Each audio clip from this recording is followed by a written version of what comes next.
Leading straight out of that into another thing that a lot of people, I can't say a lot of people, but some people have been waiting on. Something else, another movie some people have been waiting on a long time. And many other people just didn't know existed.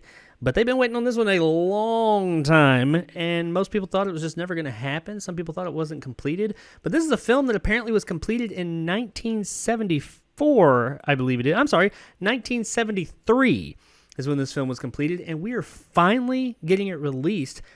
And it's not just any movie, but it is the long-lost movie from horror maestro George A. Romero, who did pass away a few years ago, unfortunately, but his film was found and remastered, and they are releasing it, and it is named The Amusement Park. The article reads, The Amusement Park, a 1973 film from George A. Romero. For those of you that don't know, Romero is the father of the zombie genre with Night of the Living Dead, Dawn of the Dead, Day of the Dead, and that newer one that wasn't all that. What was the City of the Dead? I don't know. But all the Dead movies, he made those. Romero, that was never officially released, is finally coming to the masses thanks to Shudder streaming service. Word of the film started making the rounds back in 2018, and now it's been restored in 4K by Indie Collect. And now horror streaming service Shudder plans to release the film in North America, the UK, Ireland, Australia, and New Zealand this summer. Not an exact date, but it's this summer. I mean, that's a 3-month this is a 3-month window there, so it's going to be in there somewhere. But we're finally getting this thing. I've heard of this movie.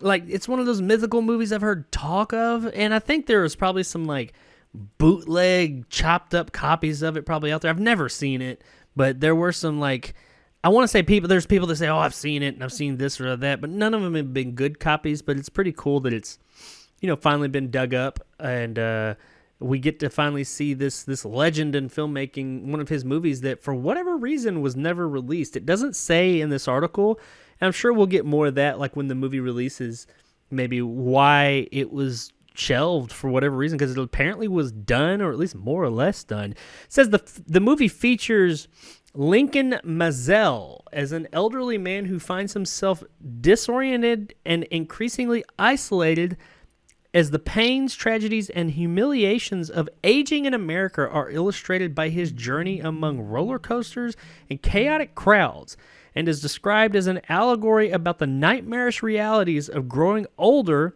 and as a snapshot of the filmmaker's early artistic capacity and style. All right, that's a lot to take in right there. But Romero's movies always had an underlying theme. And they were, much like Blomkamp's movies a moment ago I was speaking about, always had like societal commentary. They always were commentating on something. Like Dawn of the Dead, most people just, it's a zombie movie. It's all about consumerism. And, a whole lot of shit going on there. But that's one of the bigger ones there. Capitalism, consumerism, all that. And his movies have always kind of had that underlying theme going on for it. So I'm interested to see this. I'm interested to see what this is going to be. It's, I guess it is horror themed. I don't know how much of a horror it will be, but it is horror themed for sure. And it will have some, it says nightmarish realities of growing older and a snapshot of the filmmaker's early artistic capacity and style. So I'm looking forward to it. I'm going to try and not look into it too much. I don't want to know really more than that. I want to go in looking at it like this. It's going to be a good-looking 4K.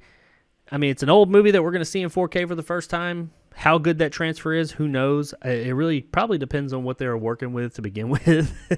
It could have already been in bad. If they didn't have a good starting point, then that is going to affect it in the end either way. But I think it's cool that we're going to finally get this movie that, for whatever reason, never got released. I am really curious, though. Why wasn't this movie released? If it was completed and it doesn't... I feel like there's a story here. There's a story about this movie, and not the movie itself, but why it wasn't released. If they completed this film, and this was 73, so it was after Night of the Living Dead. This is when Romero had a name for himself. He was a player. He could have released this. He didn't have to ask anybody's, permission to release a movie, and it was done. So that's really odd that it didn't come out, and it's not coming out until now. What we're talking, 50? Fuck, man, it's going to be almost 50 years later. This movie's almost 50 years old.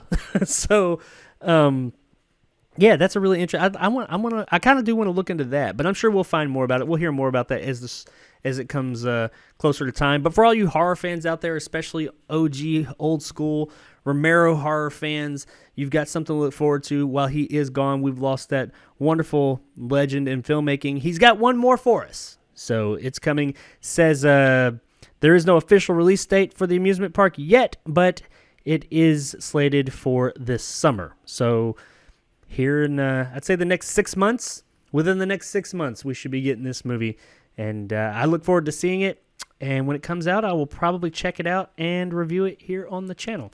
And I'm hoping it's good. And given the pedigree and who created it and who all's involved with it, I think it will be. But really, I still want to know that story, though. I'm going to look into that. Thanks for checking out this clip from the Jarcast Movie Podcast. If you like this and want more, then check out the Jarcast live stream every Tuesday night at 9 p.m. Central Time on the Jacob Anders Review YouTube channel, where you can also find movie reviews every Monday, Wednesday, Friday, and Sunday. You can also listen to the entire podcast on all major podcasting platforms such as Spotify, Google, and iTunes. So if you prefer audio, whichever one is your preferred, check it out there. Once again, I really appreciate it, and thanks for watching. And as always, stay sexy, YouTube.